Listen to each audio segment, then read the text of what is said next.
Welcome to the Whole Church Podcast. Your favorite church unity podcast. Probably. If you want to hear from pastors, Professors. and everything in between, Right, sure. and, the occasional train talk. Right, yeah. Have we got the podcast for you? All right, thanks for listening. Again, I'm your host, Joshua. This is your co-host, Tiberius Horn. Yep, just TJ. He means Tiberius Horn. Yeah, he messes that up a lot. Of course, we're going to start, like always, just reading a comment someone left on the iTunes. This one is from Quenisha42. Wonder who that could be. Definitely not Quenisha. This is how wonderful this is the title of it. And it says, I love this, Joshua. You and TJ are so awesome. Space with 3 exclamation marks. I like when autocorrect adds a space between your punctuation. Yeah, because autocorrect doesn't know how to form correct sentences. Yeah. It's not autocorrect sentences. But we thank you, Quenisha, and want to encourage everybody to leave a comment and just give us some feedback. I still believe in the sandwich rule. I'm a very sensitive person, so compliment me. Tell me something we can make better, then compliment me again, so I still feel good about myself. But yeah, we want to work on this and make it the perfect podcast for you all listening. We do this for you all more than for ourselves, I would say. And also, something that helps us more than anything is just sharing it, because why should they share it, TJ? Well, if you share it on your social medias or with just people you know, then the more people will probably listen to us. We can only reach so many people. Our follower base doesn't really grow that fast. So if you share it on your own, then that will really help us all out. Pretty much the people who care about my social media already seen it. Yeah. So now it's up to you guys. All right, and we actually wanted to start off. We're going to start with actually something for some of our listeners. A lot of our listeners are in Georgia. We don't know who you are, but we wanted to give you some good news. There is something passing. It's not a law. They've decided to make the train tracks that go from Jacksonville, Florida, up through Alabama. Was it 15 miles an hour faster? So that about that. Train stops don't last as long. So that's awesome for you guys. You don't have to stop for trains as much, but you can still appreciate trains, and helps with connectivity throughout the southwestern region of Georgia. If you're a farmer and you happen to be listening, your product will start moving a lot faster. Also, another fun train talk. This is about diversity. Okay. Yeah, we were at work the other day washing dishes, and our trains playlist, which you may have heard if you're a Patreon, because we have our Reflection of the Week, and we always have that on in the background. It includes a lot of different songs that are just about trains. Some of them are kid songs. Yeah. And we had a coworker come back while we were listening to the Thomas the Train intro, and he started laughing. And neither me or TJ had any idea why he was laughing. Like, it took us a good minute to realize, oh yeah, what we're doing is really odd right now. Yeah. But yeah, that's train song. That's unity and diversity. We have a lot of diverse songs in that playlist. Yeah. I just like this music stuff. Good job. Okay. Yep, that was train talk. So, all right. And we're going to introduce our guest now after 3.5 minutes. That's not that long. We've had longer. All right. That's Dr. Brother Baker is the official Dr. name. Brother Baker. Yeah, his name is Brother, so it's Dr. Brother Baker. Yeah. I like to call him Brother Dr. Baker. What do you prefer? Hey, you. That's what I get at home, and I feel at home. In formal environments, Dr. Baker, but in church, Brother Baker seems to fit best. All right. Good stuff. So, there's just so much you have done, and so much that makes you so interesting. Having your education is interesting. You've planted churches before. You've helped build the church we're recording in right now. You're working on a campground. You were state overseer. Am I missing anything else? You've done a lot. Proud husband, of course. Yeah, proud husband, father, grandfather, now great-grandfather. Oh, wow, that's And insane. I knew I had suspicion greatness for a long time, and now it's official. And I'm an adjunct at Cleveland Community College in Shelby, North Carolina. I teach religion courses online. Which courses? I teach Introduction to Old Testament, Introduction to New Testament, and World Religion. I used to teach a history of religion in America, but they discontinued that one since, we both know there's no religion in America anymore, so they discontinued that one. Yeah, that sounds like a topic for the pastors of a dying church. Our We'll go ahead and call that our sister podcast. We love them. Yeah. A lot. They're great. You should talk to Marie and Dolores. They'll get you on that. Talk to you. They love to talk about it. But we're going to ask you one more non-church question, then we'll get into our introductory. We kind of do like an icebreaker. Just because we think it's partially. At first, I think it was because it helped the flow better to just kind of break the ice. And then it became, man, I find this funny. And then it became, it's a challenge to come up with weirder questions every week. Yeah. So this week's icebreaker question, which we'll answer first to give you time to think about it. If you could choose anyone at all, to protect you from a velociraptor, who would it be? Did you want to go first or you want me to go first? You can go first. I'm going to go with MacGyver because I feel like a velociraptor, like having a big, strong guy isn't going to help me that much. They're fast. I need someone clever. Yeah. MacGyver's like the go-to clever guy in my head. I'm like, yeah, it's a good TV show. Mm-hmm. I like the old one better than the new one. But all right. Still good. Yeah, okay. Well, I disagree with you. Okay. I would go with Mike Tyson, but in his prime. Because prime Mike Tyson was fast and big. And I don't think he'd have that much of a problem defending me from a velociraptor. Just one or two good punches and it's out. So, Dr. Brother Baker? I'm going to have to go with my wife because I tremble in her presence and would understand that every other entity in the universe besides the divine creator probably has the same reaction. Oh, that's a good answer. What is it? It's better for a man to sleep on the roof than stay in the house with an angry woman. And that's a terrible paraphrase. But that's sort of the idea. I'll let you take credit for that paraphrase, and I will leave it alone. Yeah. But it's in the Bible. It says it's just not good to be around an angry woman. That's the super paraphrase. That's like the message 3.0. Yeah, the super message. Yeah, the super message. We just paraphrase it down to we paraphrase what bad. The message said. Yeah. Oh, man. So, you've been on when we had the Teams Out podcast. Mm-hmm. I think I can say years ago now. I think that might have been years ago. Probably. Yeah. But, and you talked about, the name of the episode was What's Next? Mm-hmm. And we talked about, a metaphor I love that you've said a couple times to me before about a car with headlights. It's kind of how God shows you your life. He'll show you the next thing, and you do that, and when you get there, what the headlights show you? What's next? Mm-hmm. And then you walk through a lot of what you were doing with camp and stuff then, and talked about what's next for Dr. Brother Baker. And I thought that was powerful. And now that we're doing the whole church podcast, I kind of wanted to get your take on what's next for the whole church. Is it the same deal? What is the church seeing in its headlights right now? That's what I'm asking. That's a great question that there are men who study religion that could probably answer this somewhat better than me, but I think the true answer is we're not exactly sure because in the spiritual realm there are certainly things that are working that are part of a dynamic plan of the Creator, that from the very beginning that he was going to take his people, as it were, the children of Israel, through a pilgrimage, and how he's going to get them to the promised land. And so there are some spiritual dynamics. But then when you look at what's going on in the religious world, it's almost like the secular world, but you just tag religion onto it.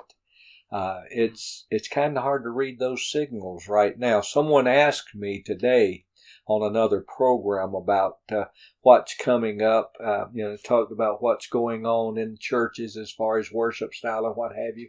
And they said, will this change? And I said, absolutely it changes. Someone else will come with something. I don't know what it is. It may be heart jumping. Who knows? And it will be successful in some environment, and everybody will try to duplicate it. So, I'm expecting in North America for the Christian church to enjoy a season of prosperity followed by a very traumatic season of great persecution. Persecution is a great purifier of the church, and I actually see that in typology in the Old Testament. I see the reign, I think, of Josiah, where it was a time of peace leading up to a time of tremendous turmoil. Great exile. And I think that's that's where we're at right now. I think we're at a moment of religious peace. As you know, Christianity has been under attack. We're probably the only group of people that it is now allowable or popular to attack, to make fun of, to ridicule, without fear of reprisal. And white men. Straight white men. Well, I'm losing on both cases. Yeah, I've been a Christian not a most of my bunch. life, and from what I have been told, I am a white man. So I've got Evidently. I am a white male. Well, I know I have friends from other religions or religious ideologies. Right. I'm trying to think of the right way to say that. I know a lot of people who are just religious at all just feel like the country's just against religion as a whole. Like it's kind of just doesn't want you to think about anything other than what makes you happy right now. Very hedonistic look on life at the moment, especially. Is that? Yeah. What brings that about? Is it just people being selfish and going, "Oh yeah, this makes us happier," and like we have to be persecuted to go through it? Is there a way that we can avoid that whole cycle? We never have. If you look back through the history That's of exciting. man, and you look back through the history of religion, what happens is that inherently, when we are blessed and prosperous, we have a tendency to become self-consumed and no longer need God. Mm. And then that leads us to a place where we begin to tumble as a people, individual, into society. And then that leads us into extreme turmoil, whether it be persecution, whether it be assault of the enemy, whether it be self-inflicted wounds. And at that time, it was seen, the whole book of Judges in the Old Testament is just this cycle. Blessed so abundantly, and I mean really thriving, and then the judge dies and the people plunge into a time of we don't need God. And so then they go into a time of extreme persecution, and their enemies overtake them. And then they cry out to God, "Please, God, help us. We desperately need you," which leads to another time of great blessings and revival. Mm-hmm. And you'll follow this cycle all through the book of Judges. That's exactly what it's all about. It's it's like hard times create strong men create good times create weak men create hard times. Historically, and I wish there was a way around it, and there may be, but historically, persecution builds the church. Prosperity destroys the church. It's been that way infinitum. I know, I was taught the sin cycle in Judges a few times, and it usually followed with, and that's why Jesus came, so we don't have to do that anymore. But So it doesn't seem like we've it. learned our lesson. To be honest with you, it doesn't seem like we've learned our lesson. I still personally have a long time believed that there would be, we have just gone through a period where morality was severely attacked in America. And we saw a strong degradation of traditional morality. We saw an assault on our Christian heritage. The lie was being dispelled that America never was a Christian nation. It's always been a Christian nation. It was founded on Christian tradition. Our Bible study tonight showed the division of our government, the legislative, executive, judicial, having its basis in Isaiah. If you do a study of religion in America and the history of religion in America, though it is imperfect, it has always been present. The framers of the Constitution, you look all through that. And so we've gone through that period, and now it seems like there's a little reprieve where we feel a little more liberty to express our religious convictions. You will notice that up until just a short span of time ago, none of the state legislatures dared approach the issue of abortion. Now, Ohio, Georgia, Mississippi, South Carolina are approaching this and saying, okay, in our states, then we are not going to And it may be some of the things that have gone on, like in New York, where you basically have, they used to have partial birth abortion, and now it's even post-birth abortion in some cases, and it was cheered in the House in the state of New York, and that may have emboldened Georgia and Mississippi, Ohio, and these places to do things which I don't think they would have done 5 years ago. One thing, we've talked about this a couple times, I just think it's really interesting. People try to make it an argument about women's rights. Yeah. What's really interesting is the woman governor of Alabama was one of the ones who started this whole thing. And I'm like, that's an example of women's rights. It's not about that. It's about life. Yeah. Human rights. Which is, you're taking away the unalienable rights of another human. Well, the womb was given to be the caretaker of a living soul and a living being, and the caretaker is given to take care. But I'm a man, so someone could question, what right do you have to speak on such issues? But I'm a white man, as you have so kindly pointed out. Opinion in today's climate. But still, my point was that it seems like we're going through a little season where Christians are a little emboldened, and I call it the Josiah period. But I don't think it's going to last indefinitely. I do believe that there is going to be the persecution that purifies. You look at the church historically in various areas of the world. The church persecuted was the church that was powerful. The church that was prosperous was the church that became extremely weak. One reason persecution, it drives us to our knees to where we cry out, "Oh God, I got to have you. I desperately need you." Prosperity, as a general rule, makes us self-focused. And in our worship styles and in our services, it becomes about me. God loves me. God blesses me. Me and God, we're first cousins, first best friends. I mean, I love God. He loves me.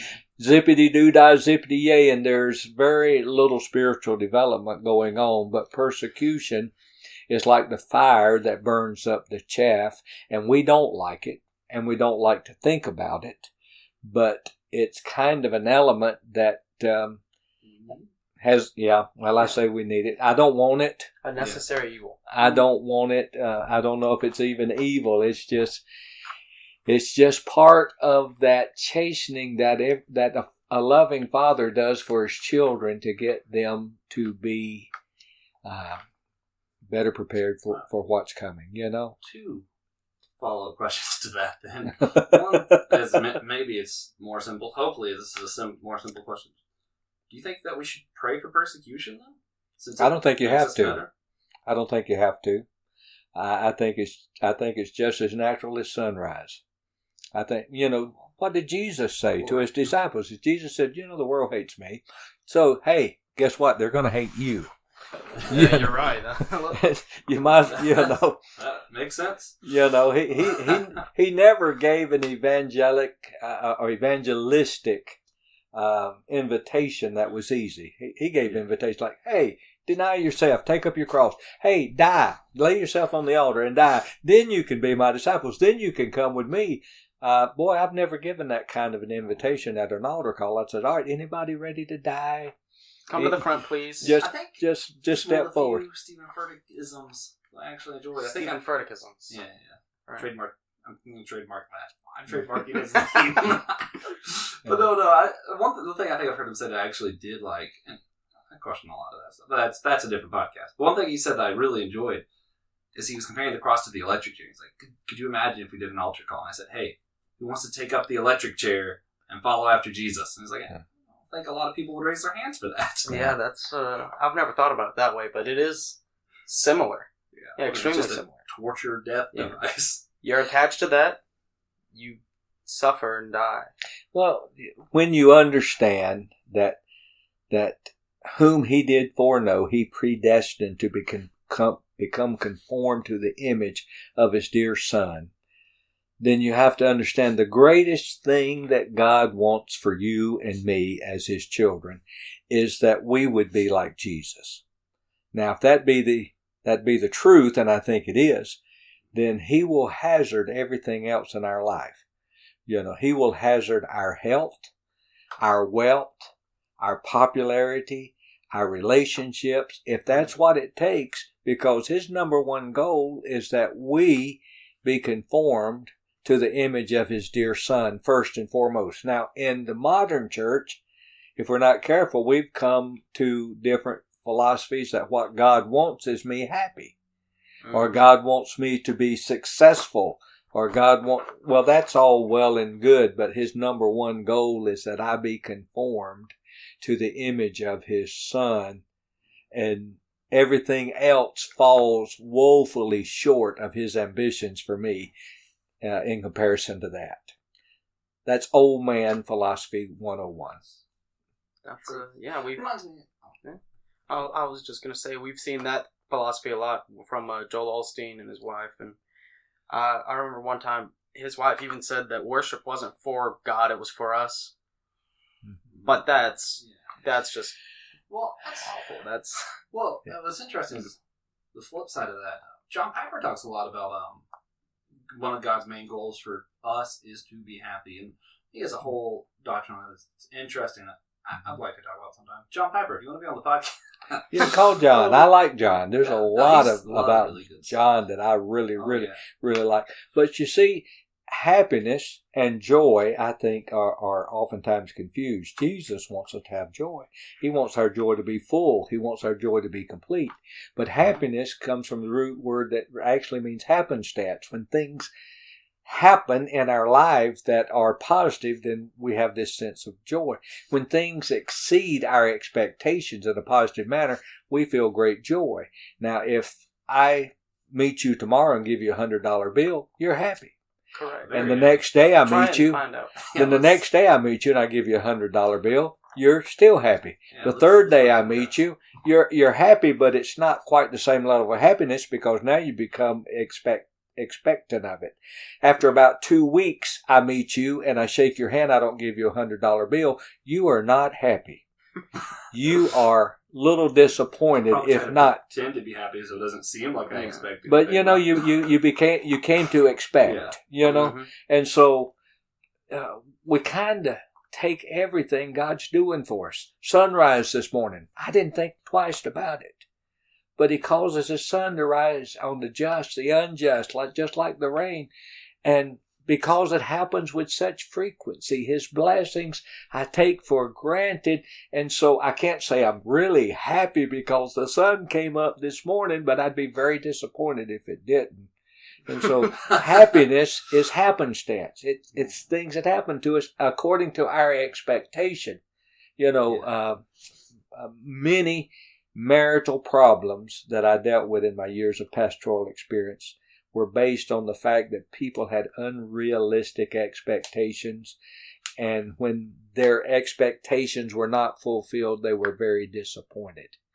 So I guess I'm telling you, go into marriage with very low expectations, and maybe anything good that happens, you'll say, yippee, I've done great. That's how I've always felt. If I expect nothing from this, it is impossible for me to be disappointed. Well, old man I used to know said, blessed is he that expecteth nothing, for he shall not be deceived. But, I expect great things. It works.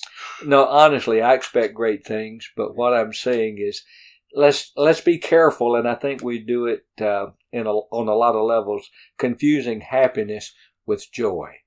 Jesus, who for the joy that was set before him endured the cross. I can't say the cross was a happy day. I can't say, matter of fact, I believe he begged, I don't want this. Please let it be something else. But for the joy that was set before him, he saw joy. And then we're told, hey, brothers, count it all joy when you enter into various kinds of temptations. When the going gets rough, get really, really happy. And the reason is because it's working in us something really, really great that God's trying to produce in us. I heard an illustration, and I know I'm rambling now, but it's kind of an old habit of controlling the environment. But a child, a small child, that's entrusted to you. You're the parent or you're in control of the child. And then there's a terrible disease going around, polio when I was a child, or diphtheria or something like that. So they carry you in, and what do? They give you a shot. And so you go in and they say, all right, we're going to give this child a shot. And the child is horrified. Not a happy child. And the child does not want the shot. And when the shot actually happens, the needle goes into the flesh, the child looks up to the father like, why are you letting them do this to me? This is just not right. But the father looks and says, it's better than, looking up from an iron lung and asking why you've let this happen. Yeah. The father said, I love you so much that I'm going to do what it takes. Again, that conforming to the image of Christ deal. I've got a greater goal for you than you just being happy at this very, very moment. I'm trying to accomplish joy in you, that your joy might be full. So I have to cut that part of the audio, save it separate from the rest of it. That way, when next time I run into an anti-vaxxer, I'll be like, oh, hey, here's Dr. Baker's opinion on that. Yeah, that must be crazy. Oh, man. I thought it was the greatest thing on earth when I was a boy, and they came up with these sugar cubes that they put a drop of something in, and you just ate the sugar cube, and that instead of the shot, I said, this is heaven, yeah. It must be crazy to have grown up, come into a world, or just kind of see a world develop around you where polio is almost entirely annihilated in the free world. Well, yeah, I came along at a time when folks I met had polio, but Great. We went through the vaccination process. And thank great. God for it. Wow. So my last question is what you've been saying makes me think of Joseph specifically. We talk about the sin cycle, and I'm thinking of Joseph's in a time of Egypt where they had prosperity, and he knew, he knows bad times are coming. Right. So if we're in a good time in the church now, and we're of the opinion bad times are coming, is there a way that we can be like Joseph and store up for it? I'm thinking especially, this Church Unity podcast, is there a way that we can store up unity, store up love, so we're more prepared for the persecution coming? There is, but it's always limited to, I want to be careful how I say this. You can store up, but the more severe the famine is, the quicker that the reserves begin to dwindle down. So what you store up is you store up spiritual food inside of you and spiritual relationships that are really, really, really deep, really deep. A true friend is born for the day of adversity.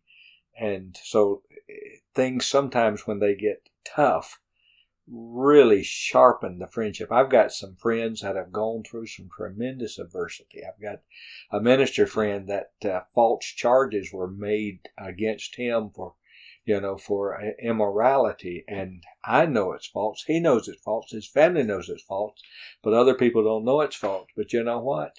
Our friendship, he and I, our friendship has become rock solid. Because it can become richer and deeper. However, with Joseph, what they'd stored up had a limit on it. It was only going to last X amount of years. They were looking for 7, right? We got to take care of 7 years. Yeah. So hopefully it holds together long enough that we don't have to go into the 8th year, Here's the great news. The great news is even in times, now you say famine, there were in Israel those self-induced famines. There were the 7th year that you did not plant. Yeah. And so what you did in your harvest is you really had a harvest for 3 years that God was preparing for those times. And so we're looking for an abundant harvest to help us through. But there again, you look at the spiritual dynamics of it. The question was asked, will there be faith found on the earth? And I think the answer is yes, but I don't think it's going to be cheap faith or cheap grace. I think it's going to be people that really are tied in relationship. And that relationship, and what was it John said? We have fellowship with one another because we have fellowship with the Father. We keep that relationship right, we can keep our horizontal relationships right.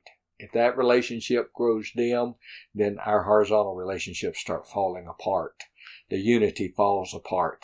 That bond of peace falls apart if we don't stay connected. So if we don't stay unified, then we will not have a good time. Well, the unity has to begin in Christ. It has to begin in Christ. Without Him, He's the vine, we're the branches. And we get separated from Him, there's nothing. That's good. That might be my favorite of Jesus' analogies. That's just Goodbye. yeah, divine. That's just it's just a good one. So It's a good one. Yeah. So practically, we're just get practical base level. How does I'm trying to think of someone's name who I don't know anyone named that goes to our church because I want to sound like I'm talking about someone specific. Gregory. Yeah. How does Gregory, just regular guy come into church? How does he store up unity for what's coming? Like, what is something practical he can do tomorrow to start that kind of journey? Well, that is a great question. With me, it all begins and ends in keeping my relationship with the Lord. I cannot keep my relationship with anyone else. Not solid unless my relationship is solid with the Lord. And it's a daily deal. I wish I could tell you that, hey, man, I got enough of my relationship built up with God that it's going to carry me through. Now, I get up in the morning, and the great news is His mercies are new in the morning, and then the next day His mercies are new the next day, and the next day His mercies are new the next day. You and I both know that communication is a marvelous key, that we're open with each other, we're honest with each other, that we forbear one another in love, that we bear one another's burdens. All of these are biblical principles that if we're going to keep the unity of together that we need to in the bond of peace, we're going to have to keep those entities going. But man, the question of storing up, I'm not exactly sure, because for me, that old song, One Day at a Time, Sweet Jesus, and it is an old song, for me has now become 1 hour at a time, 1 minute at a time, sweet Jesus. I got to have you right now, right here, right now, or there won't be a few minutes from now, So you guys have probably got the answer. You're sharp, you're young, you're thinking right. Oh no, I just pretend. Yeah, well, you got me fooled. We've said it a few times on the podcast. It's our favorite thing about doing podcasts. Is, we don't have to be smart at all. We just have to have smart people come on so we can ask them questions. Well, you struck out today. I'm going to tell you, my friend. Well, this was great. The smart guy didn't show up. So. What do you mean? Well, I will stick with my original statement. The smart guy did not show up. Oh, man. Got moment of the week? Yeah, got moment of the week. So we, just wrapping it up, we like to just share something impactful God's done with us each week. And just so we can share something with everybody. Did you want to start today, TJ? I won't. I will not start today. You're gonna make me just start because mine's a little odd. Okay. So I'll start today. Yeah. Mine just happened in church. Like, probably less than an hour ago. Or maybe right at an hour ago. The guy speaking he was talking about, and why can't I remember the verse? I think it was the one in Isaiah. Was it the one Isaiah 33? Maybe. Where he said, it said greatly mourned over the current condition or something. Oh, right? that's not Isaiah 33. Yeah. The words that were in the Bible were greatly mourned, or in my Bible. He said it in a few different versions, what it was. And it was just people realizing the state that was around them, and they were deeply moved by it, was his word. He was deeply moved. And, the more I thought about it, I very casually on the way here listened to a podcast, Pastors of a Dying Church. Mm-hmm. And, we very casually a lot of times talk about, the problem of church unity and how we can go about it. Oh, man. I think I do a good job intellectually realizing, hey, this is a problem, I want to do something about it. But I don't think I'm always deeply moved the idea that, I mean, whether it's true or not, the idea that there is a perception that the church is struggling. There's an idea that the perception of unity isn't what it should be. That should sadden me a lot more than I think it does. So, I think I always share a challenge. I think I shared a praise once. God challenges me a lot. But yeah, that'll be my God moment this week. Yeah. Dr. Brother Baker, would you like to go? Share us your God moment of the week. Well, let's see. I was made ashamed as I was rehearsing some of the things that had happened to the Anabaptists who had refused to abdicate their position that when they got baptized as a baby that it meant absolutely nothing to them, and so they chose in adulthood to say, I need to be baptized now as a sign of my faith and acceptance of Jesus Christ. And just for that simple view, the men were burned at the stake and the women were drowned. Wow. And one guy was, and I wish I could tell you his name, he was locked up, ready to be burned at the stake, and he tied some cloths together and he climbed out a window and he escaped, and he was running across a frozen body of water, and the guard that was chasing him fell through the ice, and he looked back and he saw the guy in the freezing water, and he stopped and he went back and rescued his pursuer. And as he rescued his pursuer, the pursuer would have probably let him go, but one of his superiors commanded him, bring him back. And so he did. He took him back, and a few days later they burned him at the stake. And I thought to myself, Lord, have mercy. I just have spent my whole life waiting around in the kiddie pool, when there have been so many people that have, it's been life and death. I'm gonna stand for the Lord even in regardless, and that was a strong moment for me. I had a $60,000 miracle this week relate to building a new camp. I'm thankful for that, but on a personal level, So am I. it was that moment of saying, Lord, have mercy. These generations, every day I'm reading in my Christian almanac about tremendous people that made tremendous sacrifices because of their convictions. And I always feel like, and who am I who have endured nothing and have enjoyed everything? Lord, help me if it comes my time that I can handle it like a Christian man, even a white man. Mm-hmm. Start comparing ourselves to people like Joan of Arc. That's just an unfair standard. It's easy for us to follow God. Start hearing the Lord speak to you and tell you to lead an army, and you got it. Yeah. Well, my God moment of the week is going to be an odd one, like I said, because my God moment of the week is tomorrow. Is going to be tomorrow. Time travel. Yeah, I'm cheating. Tomorrow, my little sister graduates high school. Oh my! I think by the time we release this, it will have been 2 weeks ago. Tomorrow's May 23rd. But it was kind of shocking to realize that when I graduated, I didn't really think about it that much. I was like, oh, finally, it's whatever. But seeing this person who's always been younger than me, always been around me, and just always been there doing whatever, come into adulthood is such almost adulthood, I'll call it. I really have started to realize adulthood never really starts. No one really knows quite what they're doing, it seems. But it was very humbling to kind of realize that everyone ages, everyone goes through these walks of life at their own speed, and she's going to college and all this stuff, but it's just very grounding, I guess I would say. And I'd like to thank God for allowing me to see that. It's not very often that you get to see that. Also, congratulations if you decide to listen to this. I'm still wondering what I'm going to do when I grow up. So, Right. Brother Baker, Yes. we love having you. We always love having you. Thank You're you. fantastic to listen to. Thanks for everyone listening. Enjoys as much as we do. thanks for making your wife wait. And like, so we'll pray for you on the way home, Thank so you. that you don't have to sleep on the roof.